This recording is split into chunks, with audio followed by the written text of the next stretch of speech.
Magkano ang SSS monthly pension kung 2,250 pesos ang monthly contribution? 120 to 239 contributions is 7,000.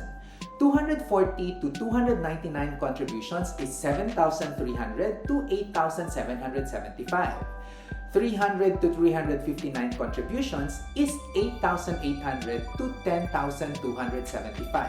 360 to 419 contributions is 10,300 to 11,775. 420 to 479 contributions is 11,800 to 13,275 monthly pension.